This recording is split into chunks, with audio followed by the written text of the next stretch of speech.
Hey everyone, good morning, good afternoon, and welcome to Starknet All Core Devs call number 46. And quick reminder before we jump in, we are recording this session for anyone who could not make it live today. And as always, please stay muted when you are not talking to keep the audio clean. And we are still on the 12 p.m. UTC slot, and that will continue until March. And today we have got three main sections to cover. First one is Starkware updates from Ethan. Then we'll hear from the client teams, and then we can wrap up with any other topics that anyone has. So this should be solid for the next 30 minutes. And let's just dive into this. So, Ethan, before we get into the main updates, just a quick check on the network health. Like if anything notable happened since our last call since 2 weeks ago, or it has been pretty smooth. So yesterday we had experienced downtime in a reorg on testnet. Basically, it was new code that was introduced to testnet, and therefore mainnet and Starknet mainnet is stable and was at no risk. After evaluating the issues, we saw that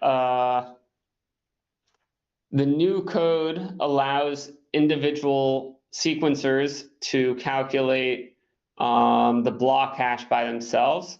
And there was a discrepancy between one of them and the rest of them.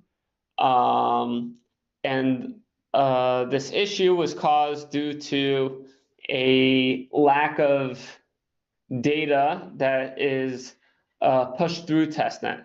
So basically the hash that was calculated for the block is based off of a state diff that was relatively empty of transactions. So the same hash was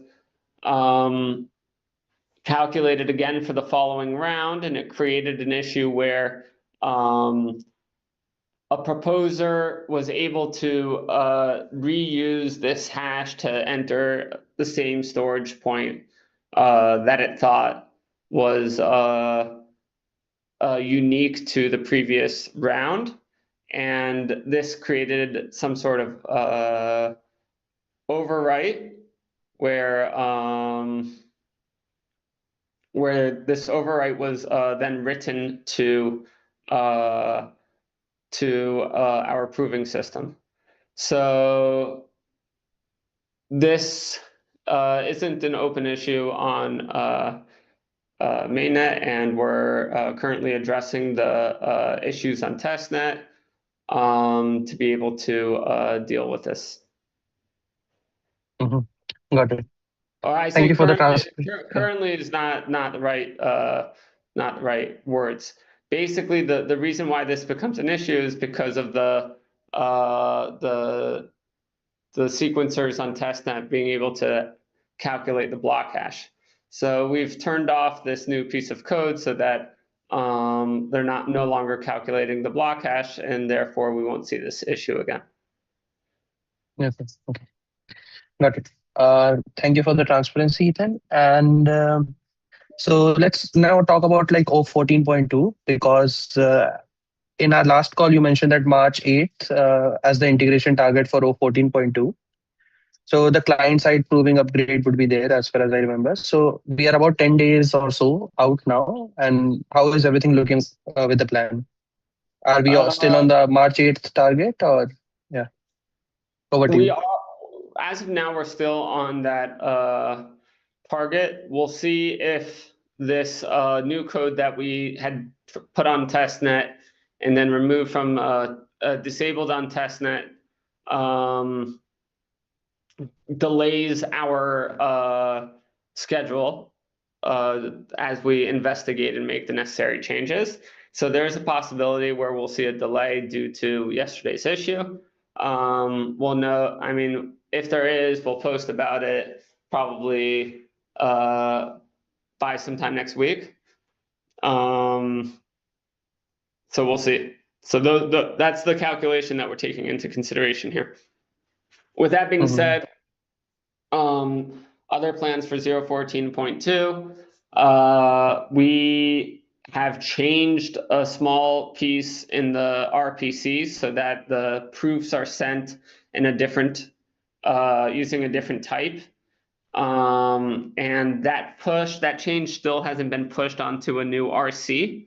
That RC was supposed to be released a couple days ago, and it's still keeps on getting delayed. Hopefully by end of day, that will be posted and shared. Okay. Okay. Thank you, Ethan. And also, I wanted to ask, like, is there any feedback or like progress on the snip which Ohad posted? Like, is it now? Specifically the proof snip or The base fee calculation one. yeah, so we've already made some changes where the fee has been adjusted due to the ratio between Stark and USDC. So it's an ongoing procedure until we have a stable solution. Well, a protocol level solution. Mhm. Okay. Okay. Thank you, Ethan. And and also, like last time, you shared some good progress on the staker conversations and looking at how other ecosystems were handling these things. So where are we at now on the key decisions? Like what consensus have you reached with the stakers?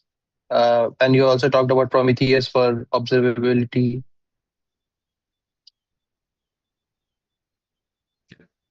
Can you repeat that question? Sorry. So last time you shared that there was some progress on the staker conversations and looking at how other ecosystems were handling it. So where are we at now on those key decisions? Like what consensus have we reached with the stakers? We were trying to use Prometheus for observability. Is that logged in now? Key management was a discussion, part of the discussion. Yeah. Yeah. So what we're looking at in terms of consensus is some sort of final. We've come to an understanding of what type of version of Propeller we'd like to implement. In terms of the actual engineering details and specifications, we can bring our engineers on to discuss it in the next call. Mhm. But that's been sorted, and it's basically going to allow us to have two different groups of networking requirements. And based off of if you have like normal to above average stake and versus if you have like a really high amount of stake in the network. And then in terms of key management, so we've come to some sort of idea on how this interface would look like between operator implementations of key management solutions and the actual sequencer node, or at least Apollo. I think that once we have these written up in documentations and not just an understanding of what we'd like it to look like, it could be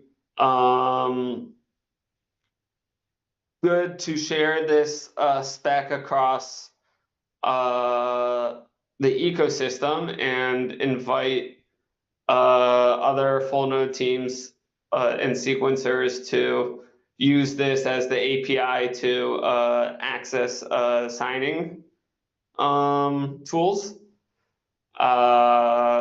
Similar to how we have this JSON RPC specs for the full nodes. That's in regards to key management, and those are the big things. The next, we're still figuring out the final details of how that will look, but that's a longer process. The main point of it is what I just mentioned. And in the next coming weeks, we'll look at our hardware stack and see how we can make that more client friendly, operator friendly. Okay. Okay. Thank you, Ethan. All right, let's now hear from the client teams. We'll start with Christian, as always. So, Christian, last time I remember that you guys released the JSON RPC 10.1 beta right after our last call. So it's been 2 weeks, and are people actually testing it right now? Are you getting any useful feedback at the moment? Oh, yes, absolutely. We have received some feedback regarding issues where we didn't match with the specification, and there were also some changes in the spec, as Eitan has mentioned.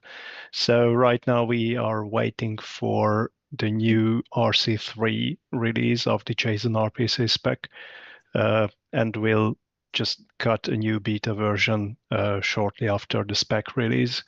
Right now we already have implemented the proof representation changes in our main branch. So that's the primary reason we would like to wait for the new RC3 version of the spec to appear before we cut a new beta. And there will be another breaking change in the upcoming version. We've already kind of required a WebSocket connection to the Ethereum node you are using for Pathfinder. But for the last year or so, we were trying to improve compatibility with previous versions by automatically converting the node URLs to WebSocket from HTTP/HTTPS. We have now removed this conversion code. So the next major release of Pathfinder will require a configuration change for the Ethereum client to work. This is just a heads up. It should be fairly trivial to do this config change if you haven't already done so, but we would like to make this requirement of having a WebSocket connection to the Ethereum node very clear in the documentation and the release notes as well. Oh, okay. And I also wanted to just confirm, like, is O 21.5 is the stable recommendation right now for Pathfinder? Yes, absolutely. That hasn't really changed for a fairly long time now. So yes, that is absolutely what people should be using both for mainnet and testnet right now. That is until the 0.14 Starknet upgrade. Okay. And anything else that you would like to add, Christian, or we can move forward? No, we can just move forward. Thank you. Okay. Thank you, Christian. And over to Rodrigo now. So Rodrigo, in last call, version 15.18 went live on January 30th. So with that passive database reduction, so it's been almost a month now. So what are you seeing in terms of actual adoption when it comes to running Juno? And how many people, like just an approximate or ballpark figure, if you know how many people have migrated to that version? And yeah, and you said like next week we'll have RPC of 10.1 RC. So is that ready right now? And what is the progress on the try work? On the what? The try work, the try data structure. You were mentioning that you would. Yeah. Okay. So yeah, I think most of the users have already migrated. We had no issues so far. I think most of them actually migrated because the size was getting very big. So yeah, no issues so far communicated, which I think is a very good sign. The other issue, the thing you mentioned, yeah, we already have a pre-release out. It's in the release notes with the latest 0.10 with the latest spec released with the RC. So we already have a Juno version out supporting those. And of course, once the new spec gets released, we will update them. I was not aware there was like being RC3 is being released, but and that's it. The other thing we're gonna do, Other than that, not many exciting changes. The try we are reviewing, and we're gonna merge it, so probably um, it's gonna be part of 016 at some point, which is our next version.